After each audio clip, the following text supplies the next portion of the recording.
Sejumlah nama mulai dikaitkan dengan kursi Gubernur Bank Indonesia. Salah satunya adalah Menteri Keuangan Purbaya Yudisadewa. Namun, saat ditanya mengenai kemungkinan menjadi Gubernur BI, Purbaya langsung membantah. Purbaya juga menanggapi isu independensi Bank Indonesia. Purbaya menegaskan tidak ada rencana memasukkan Bank Indonesia ke dalam Kementerian Keuangan. Menurutnya, yang lebih penting saat ini adalah memperkuat sinergi antar lembaga tanpa mengubah sistem yang sudah berjalan. Adapun ia menilai keterlibatan DPR dalam pengawasan tidak menjadi persoalan, selama dijalankan secara terbuka dan transparan. Bapak mengajukan diri jadi gubernur BI nggak, Pak? Enggak. Kenapa, Pak? Kenapa? Stimulus semester 2 untuk ngasih... Kenapa Anda nyuruh saya ke BI? Enggak, saya nanya apakah Bapak akan mengajukan diri? Enggak. Nama Bapak masuk bursa, Bapak mungkin ada pertimbangan. Kalau setiap bursa itu saya selalu masuk kemana-mana, tapi nggak pernah jadi. Jadi saya di sini udah syukur lah.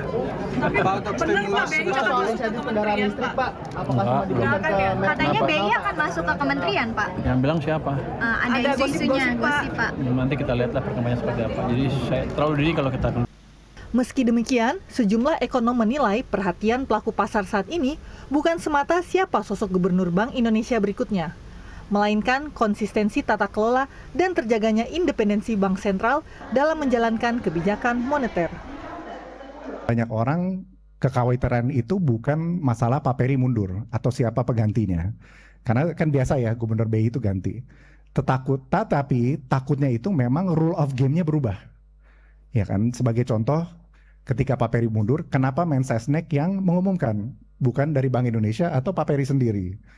Lalu kedua, ketika ada rapat KSSK ini sebenarnya cukup sakral kan. Rapat ini ada undang-undangnya, ada prosedurnya, kapan dilakukan, cara quorumnya gimana.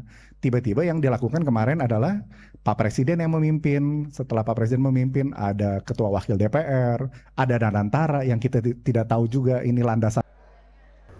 Di sisi lain, selain menjaga stabilitas moneter, dunia usaha berharap Gubernur Bank Indonesia yang baru mampu mendorong pertumbuhan ekonomi melalui kebijakan yang mendukung sektor real dan memberikan kepastian bagi iklim investasi.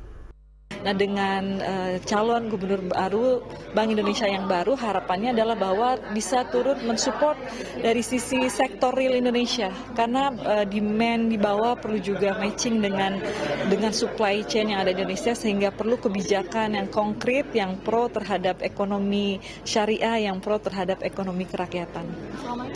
Hingga kini pemerintah belum mengumumkan siapa nama yang akan diusulkan sebagai Gubernur Bank Indonesia. Nantinya, calon terpilih harus mendapatkan persetujuan DPR sebelum resmi memimpin Bank Sentral untuk periode berikutnya. Desi Aritonang, Aryo Asmoro, Jakarta.